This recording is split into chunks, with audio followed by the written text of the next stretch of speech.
Hi. Send funding. So anyway, I guess we're your fourth station. We are. So we're wrapping up with you. Oh, awesome. Yeah, here's a highlight. Okay, so now that you've seen all of the fodder, this is really the best part of the tour. We're going to talk about the International Laser Ranging Service. We're going to talk about what SLR is, why SLR is. You may have heard stuff from some other people. Now you're going to hear the truth. Because we've got the best guy in here to talk about it. And that's Dr. Frank Lemoyne, who's the chief scientist for the Space Geodesy Project. And that's just one of his many hats. He can't get through the door because he wears so many hats. So I'd like Frank to start to talk about what this is all about, why we're doing it. So my name's Frank Lemoyne. I have two big jobs here at NASA. One is chief scientist of the Space Geodesy Project. And the second is to work on, as a scientist, on the JSON-3 ocean radar altimeter mission. And I've been part of the altimeter science team for the past 15 years. So why do we do satellite laser ranging? We do it for two reasons. One is to figure out where things are in space very precisely, and also on the surface of the Earth. And the second reason is to support science experiments on spacecraft who also need to know precisely where they are. So in the first example, we want to be able to track motion very precisely and how things move on the surface of the Earth. A good example is the LEGIO satellite. The LEGIO satellite was launched in 1976. It's an acronym. NASA has loved acronyms. It's, NASA was created. It stands for Laser Geodynamic Satellite, and it was conceived as a satellite to measure tectonic motion. Plate tectonics only became established as a theory, accepted theory in the 1960s. And so by the 1970s, the game was afoot to actually physically measure how the plates moved. And so that was one of the early goals of LEGIOs.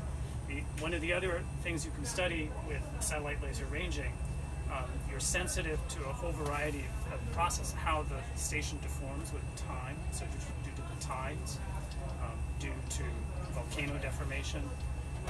But they also, because there's a change in the mass distribution of the Earth, that changes the gravity field of the Earth, which in turn changes the orbit of the satellite. And so by measuring the motion of the satellite like LEGIOS very precisely, you can determine how the gravity field of the Earth changes. And so one of the early applications of LEGIOS was to measure how the flattening of the Earth is changing due to post-glacial rebound. And post-glacial rebound is the effect of the rebound of the Earth and its effect on the gravity field due to the unloading of the land in North America from the last ice age. As many of you know, in the last ice age, the region in Canada around Hudson Bay was covered by 2 to 3 kilometers of ice sheets. And that depressed the Earth, it depressed the mantle, and then it's unloaded since that time. And so we measure a quantity called J2 dot, and the two scientists that came up with those first results were David Rubinkamp here at NASA Goddard and Chuck Yoder at JPL. So another application, as I mentioned, is to figure out where the satellites are very precisely. And an important application is for ocean radar altimeter satellites that synoptically map the surface of the oceans. And so radar altimeter satellites and the laser altimeter satellite that Claudia over there in the corner is working on. And Phil at the end. Measure the distance between the spacecraft and either the ocean surface or the land surface. But that measurement would be utterly meaningless if you did not know where the satellite was. And you need to know where the satellite is, generally to about 1 or 2 centimeters of mean square all the time. And so that's one of the functions of satellite laser ranging, is to help determine that orbit as precisely as possible. So with ocean radar altimeter satellites, some of the signals that we want to measure, for example, are the change in the shape of the oceans due to the gravity field of the Earth. That's about a 60 meter effect. What the oceanographers are interested in is the change in the shape of the oceans as a function of time, due to things like currents, eddies, sea level change. And those would be In the case of currents, that's a 2 meter effect. If you have a warm water eddy, for example, that might be 30 or 40 centimeters. And if you have sea level change, you're talking about 3 millimeters per year as a global average. So that's one of the reasons why you need very, very precise models. In the case of ISAT and ISAT-2, one of the principal things you're measuring is the change in the global ice sheets. And in that case, it's GPS, that's the prime measurement system, but the satellite laser ranging is used to verify the stability and the accuracy of the orbit. That's one of the things that we do in science. We don't just take one measurement. We always try and take orthogonal measurements with different technologies to try and do things as accurately as possible. So LAGEOS it was launched in 1976, and it was so successful. A twin satellite was launched in 1992 in cooperation with the Italian Space Agency, ISAT, called LAGEOS 2. And it's those tracking of those two satellites to this day is the anchor for the terrestrial reference frame. And we use those data to essentially define the global reference for all our global change measure. And I'll say there are two other satellites that are in our portfolio, or two other groups of satellites. One is the global navigation satellites. So that's GPS, the Russian GLONASS, the European Galileo, the Chinese Beidou. All of them have retroreflectors on their satellites, and they are customers for satellite laser ranging. Not as a primary tracking type, but to verify the quality of their orbits and make sure that what they're delivering to their customers is of the requisite accuracy. And as you move further out, we also do ranging to objects at interplanetary distances, to retroreflectors on the surface of the moon. And there was one mission called Lunar Reconnaissance Orbiter, where there was one-way ranging from stations around the world, including the station that's outside, to a receiver in lunar orbit. So are there any questions? So you guys have actually been told what you're actually doing with laser ranging. You're shooting a laser from one of these telescopes, and it's reflecting off a reflector that's on the satellites. We only do laser ranging to satellites that have a reflector, or in the case of LRO, a receiver for one-way ranging. So there's these reflectors on the satellites. It's basically a prism. And did anyone show you any of these reflectors? Yeah. You guys know all about this The thing. retroflector. What's that? The retroflector. Yeah. Awesome, right? Yep. So ISAT, or Atlas, has a retroreflector array on it. And it looks just like that little thing. That's actually the ISAT retroreflector. And it's only, there you go. It's only 16 centimeters in diameter. It's not very big at all. It's got 1 inch, 1.25 inch cubes. Gives you more than enough cross section to have the light going out come back. And so that's so you know how that happens. But so you want to have a distribution of ground systems around the world that are able to take this data. If you look at this frame picture on the wall right there, that's the current NASA network of ground systems. Looks like a pretty good distribution of ground systems, yes?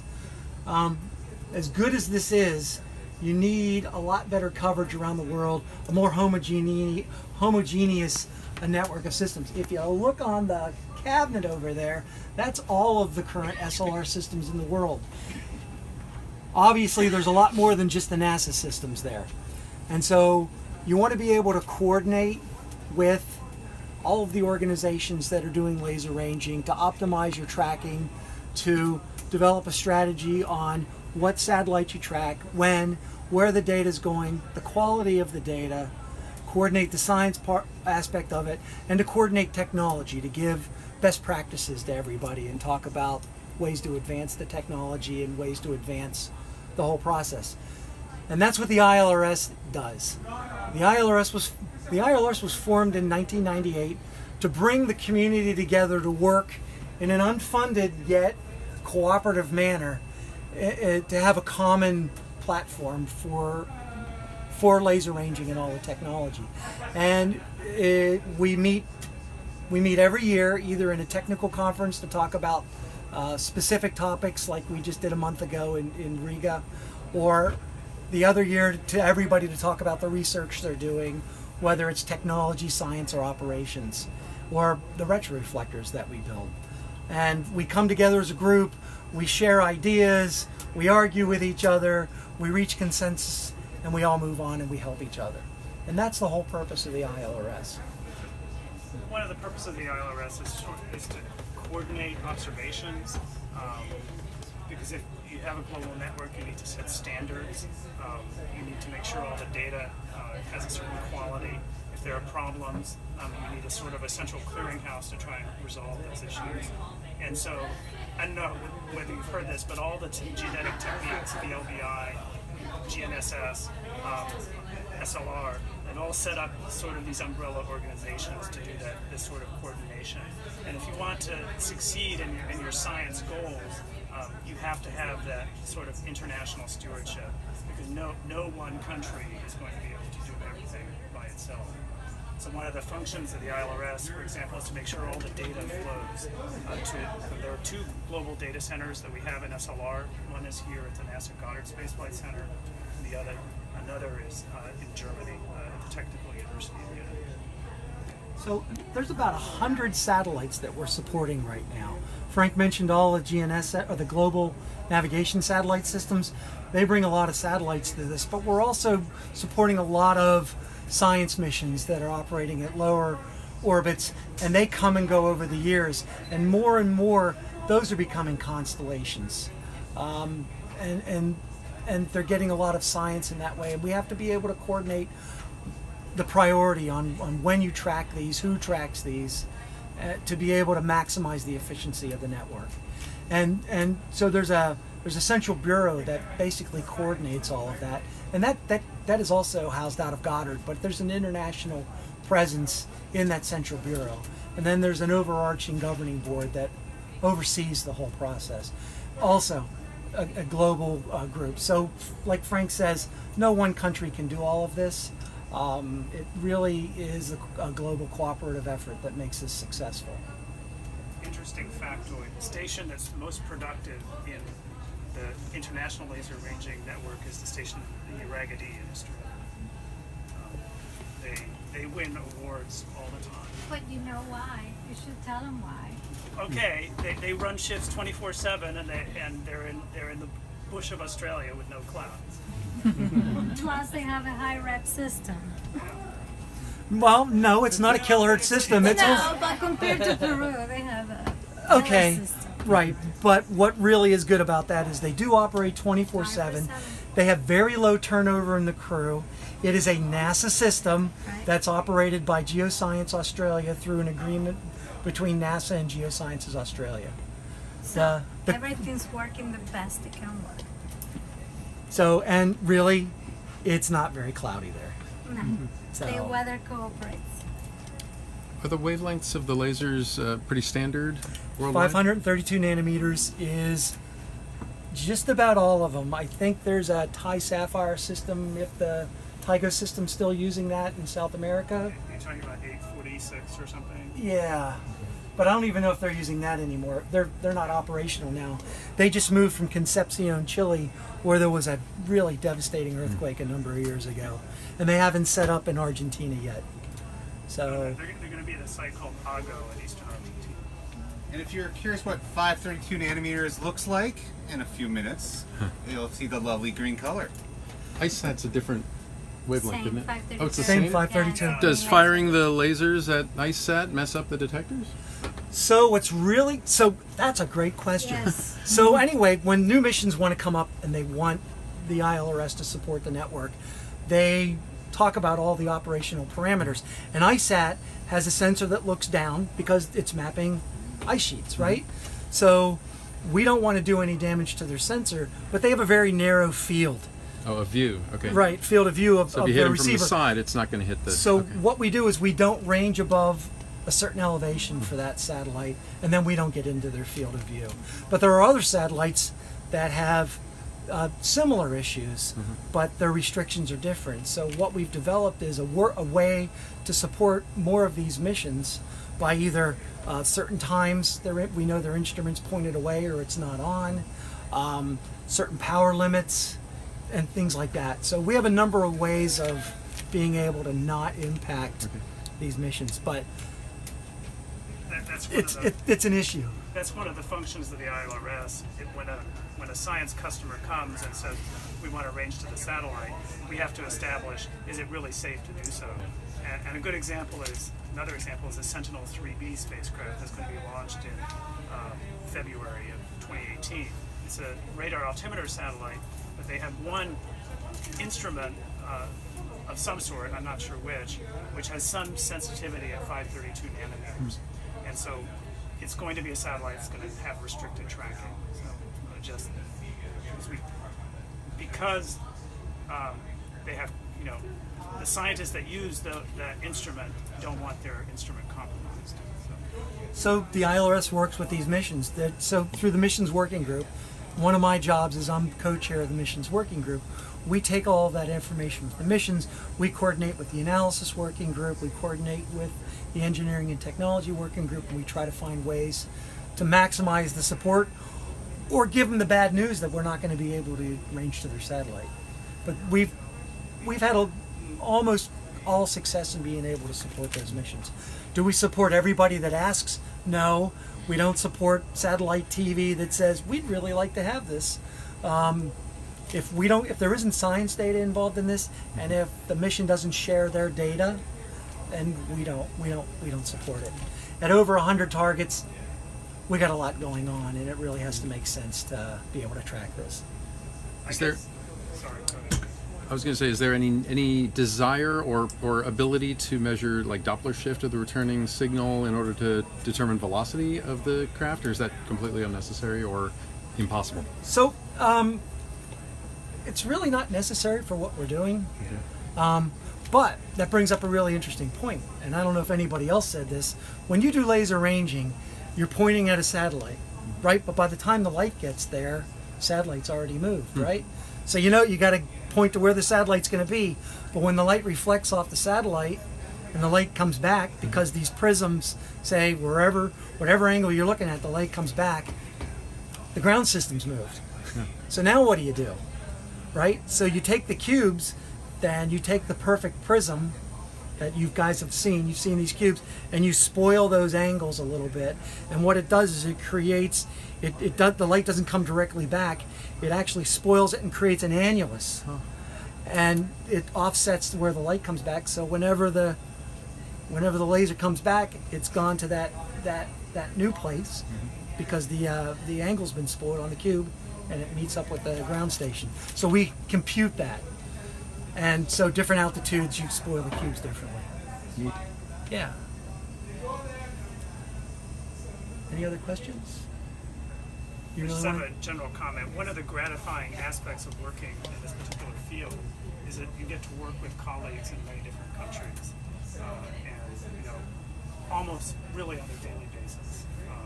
And certainly, you meet you go to these international meetings and you meet these people over and over again, so you form enduring relationships, and that's how we keep these international institutions like the ILRS going. It is pretty neat. I would say I have friends in at least 30 different countries that we talk regularly, either on the phone, via emails, through a number of ways to just share technology, and we help each other. And we all speak more or less the same language, even if we're not all native English speakers. Thank God they speak English. What's They the say nerd. Huh? They speak nerd.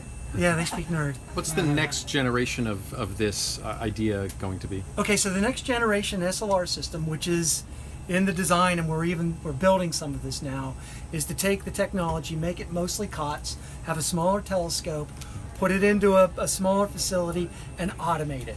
So the idea is we're either going to operate it remotely, so we can operate all of these systems from one location here at Goddard, or anywhere, because we're going to be able to log in through a VPN and be able to operate the systems, or they're going to be autonomous, and so we're going to redeploy them, some in the current network that's there, and we actually are trying to make a smarter network of systems now, because while you saw the poster on the wall there, there's still a lot of gaps. We want to make some more deployments in Africa. We want to make some smarter deployments in South America, and really expand the network. One of the things, so we have a system right now out in Southern California and a system in West Texas. And really, in the grand scheme of things, you don't need to have both of those systems. So we're going to put a new system in Texas. We're going to eventually close the system in California. And the system that we would have had in California, we're going to put in South America. Or we might put it in the Canaries, or we might put it in Ethiopia. So, but that's all part of the developing network of systems. And the whole idea is to work globally with other agencies to figure out what's the best way to Scott? deploy those. So I think we're gonna you can wrap up, or the next step is you can maybe show them where the pad is for the SGSLR. on Yeah, there's a concrete pad with some tape. Yeah. That's where we're but going. yeah, we can just start heading out. We'll exit out that way. Yeah. Get out. Is there any other questions? Appreciate You want to it. go Thank see the laser? Yeah. All right. Thanks, Doug.